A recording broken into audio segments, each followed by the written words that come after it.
Hi, I'm Kelly Urbani, proud principal of Benjamin Franklin Elementary School. We are a pre K through third grade building with Indiana Area School District. I'd like to take some time to talk with you a little bit about our health and safety plan as we joyously await for our students' arrival on September 8th, the very first day of school. I can't wait. I'm so excited. And I want to talk with you a little bit about some things that you can expect.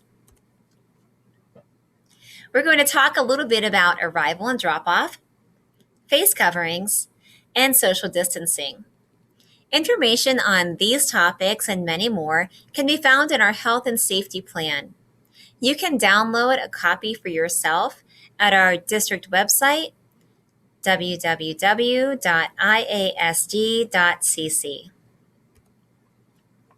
Student arrival and drop off health screenings. You can find our complete plan on page 9. Parents are going to be encouraged to conduct a symptom screening each morning just to make sure that your child is okay to attend school for the day. At school, temperature screenings will be performed by trained staff, and these will occur as our students arrive before they enter the building. Our staff is going to be trained by nurses and doctors from IRMC before school begins. Students riding the bus will have temperature checks performed as they exit the bus. Students arriving by car will be asked to remain in their cars until temperature checks occur. If your student has a temperature over 100 degrees, we will ask that you please take your child back home, monitor him or her throughout the day, and if you have any health concerns, please call our LPN, Mrs. Clausen, or our certified school nurse, Mrs. Stossel, to share any concerns that you might have.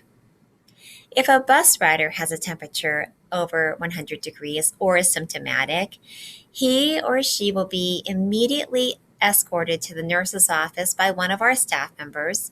From there, the nurse will do some additional screenings and follow the protocol outlined in our plan, and you may be contacted to please come and pick up your child.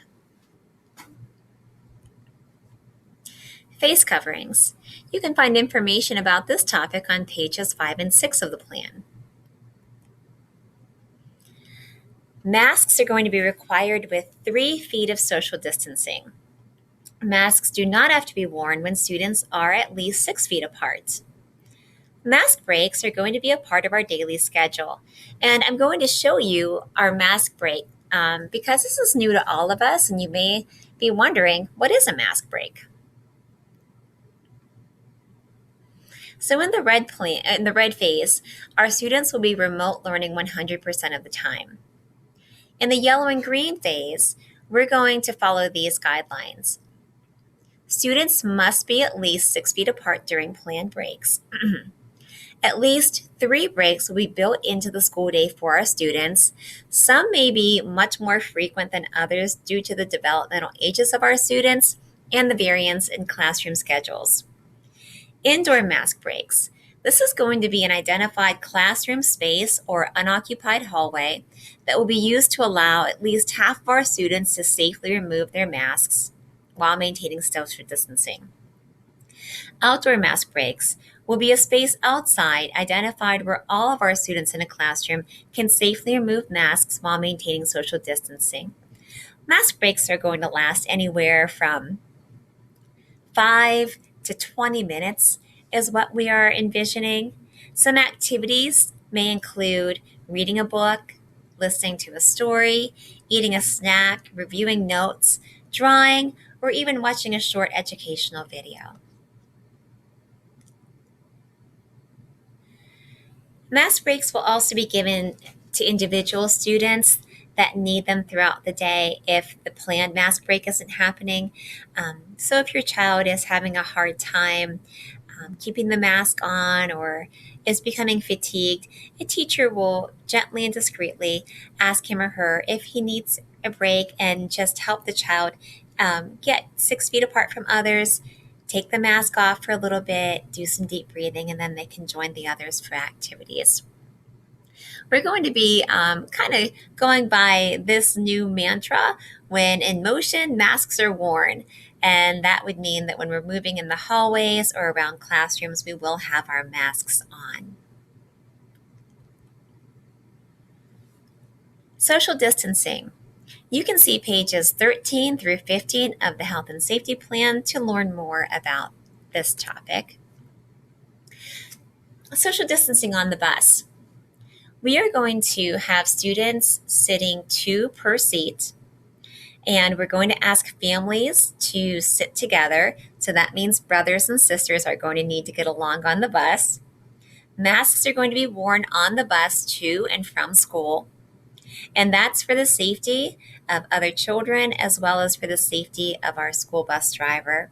If you could please talk with your child about the importance of keeping the mask on so that he or she is healthy and safe, we would really appreciate your help in this area.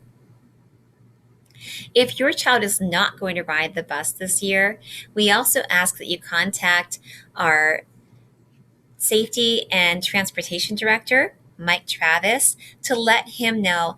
That way, we'll be able to work some plans out a little bit easier, knowing who's going to be on the bus and who won't be. Social distancing in the cafeteria.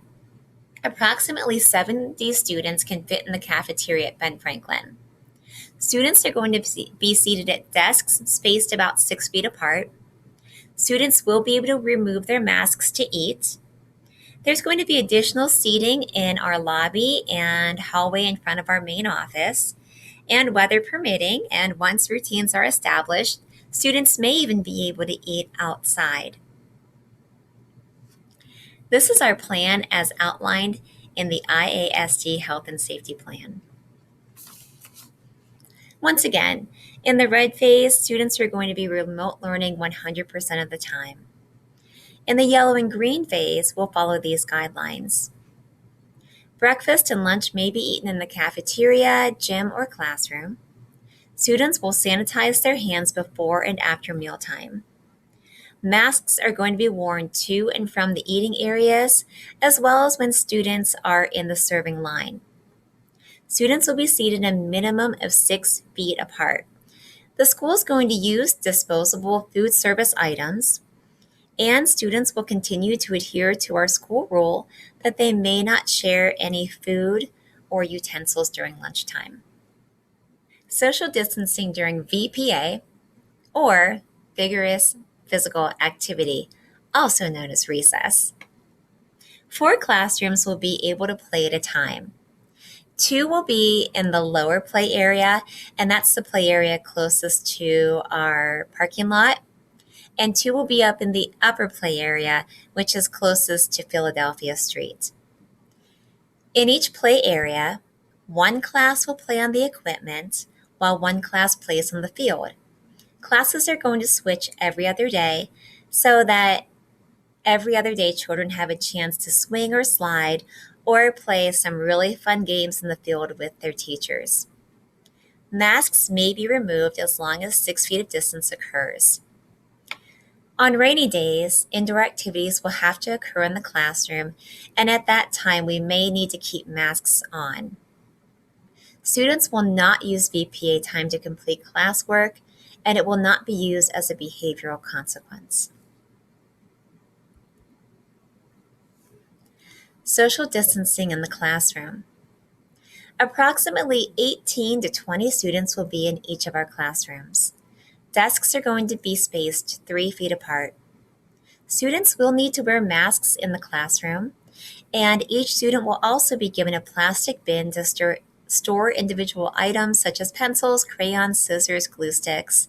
Personal belongings like bags, jackets, lunch boxes, and bags will be kept at desks, and lockers will not be used at this time. I'm going to share with you a video clip of a classroom at Ben Franklin so that you can see a little bit more about what our classrooms will look like. As we get additional spaces set up like the cafeteria, and we get hallways set up with vinyl dots that are spaced 6 feet apart. I'll be taking pictures and including those on Ben Franklin's website to keep you informed so you know exactly how school looks on the inside. Enjoy our video. I bet you're wondering what a classroom is going to look like at Ben Franklin this fall. Come on in and I'll show you.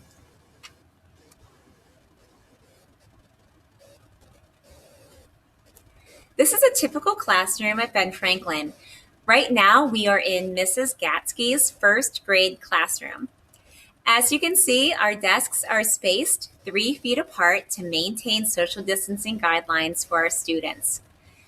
Since our desks are 3 feet apart, it will be necessary for your child to wear a mask throughout the day, like this.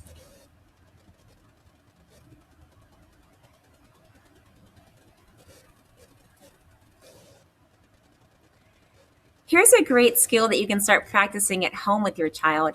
I'm going to take my 2 pincher fingers and put them right where the fabric and the stretchy part meets. I'm going to pull the mask down underneath my chin. That way, when it's time for a mask break, your child can take some deep breaths, get some wiggles out, listen to a story or a poem, or just take a fun brain break with the class. When it's time to put the mask back on, take those 2 pincher fingers right here, stretch out and over your nose. All right. Now, our teachers are going to be wearing masks also to maintain safety, but the district is going to be providing them with clear masks and also some clear face shields that they may wear throughout the day. We know it's important for your child to see his or her teacher's smiling face to get some positive reinforcement. It's also important for our littlest learners who are learning how to read to see their teacher's mouth and the shape that the mouth is making in order to repeat different sounds or new words that the child is learning. And so our teachers will have that clear mask, and hopefully that helps put your mind at ease a little bit, knowing that your child will see his or her teacher's face throughout the day. Now, I know that you're thinking, oh my goodness, how is my child going to sit in that seat all day long? I'll tell you, I'm a first grade teacher at heart. Most of my career was spent in a first grade classroom. And I can assure you that at the primary level, we are going to be very cognizant and responsive to the needs of our children. They're not going to be able to sit in the seat all day long, and we know that. We are envisioning that learning is going to take place in smaller chunks of time, and that when it looks like children are becoming fatigued or a little more wiggly and active, we're going to stand up, we're going to do some stretches. We're also going to have some vinyl dots in the hallway that are spaced 6 feet apart. So the teacher may be able to take some of the students into the hallway, spread them out, masks can come off.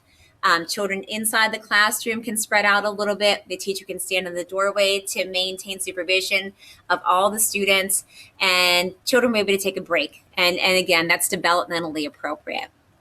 You know, we're kind of thinking 3 breaks a day, knowing that it's going to probably be a lot more than just 3 breaks a day. But I can assure you, we are going to pay very close attention to the needs of our children and even the needs of teachers as well. Nobody's going to be used to wearing a mask all day long.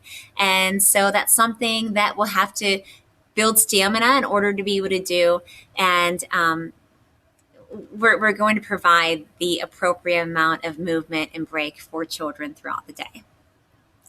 I also want you to be aware that each child is going to have a container that looks like this. They're going to store things like crayons and pencils, scissors and glue sticks, maybe some math manipulatives, magnetic letters. Everybody will have their own. That way, we won't have to share and constantly be disinfecting. We will have to teach sharing and caring in a different way, but we'll do that this year. It will be nice that everybody has their own container to have some of their belongings to be able to use throughout the day. Now, even though the classroom looks like this, it's different, right?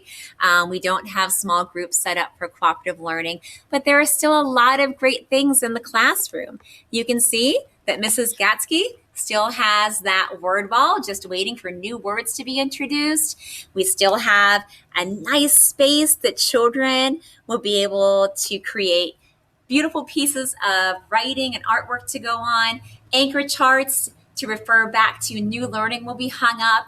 Our teachers have their teaching space as well in the front of the room. The Promethean board will be used. We have easels just waiting to get some new words and letter sounds. So we still have a lot of great things going on in our classrooms. We're just waiting for the children because that's what makes everything better. A couple of other things that I do want you to just kind of keep in the back of your mind. When staff comes back, we're going to talk about how we're going to store student belongings from home. We're probably not going to be able to use our lockers that are along this wall. So your classroom teacher may ask that your child not bring his or her backpack every day. Maybe one day out of the week, they'll bring the backpack. We'll be able to send home any important papers. We'll try to email a lot of papers to you if you have an email address that we can attach things to. If you need a hard copy, no problem. We can send that home with your child as well. But we may limit the amount of things that come to school. If your child does bring a coat or backpack, we'll probably hang them on the backs of the chairs that are in the room. If your child is a packer, it would be really, really helpful if you could pack most of their lunch in a brown paper bag, lots of things that can be thrown away and disposed. Again, it'd be very helpful as we start the school year and start to learn our new routines. But your child is going to communicate any of that kind of information to you once the school year gets underway. I hope that this helps puts your mind and heart at ease to see what our classrooms look like. I hope it helps you to know that we are going to be very responsive to the needs of our children. And I just have to say, I can't wait until these classrooms are filled with children once again. No matter what they look like, it's important what's happening on the inside. And there's a lot of wonderful things that are in store for your child this school year. If you have any questions about the setup of our classrooms, about school in general, you are welcome to give me a call at Ben Franklin, 724-465-5637, and I'll be happy to talk with you about any of your concerns that you may have.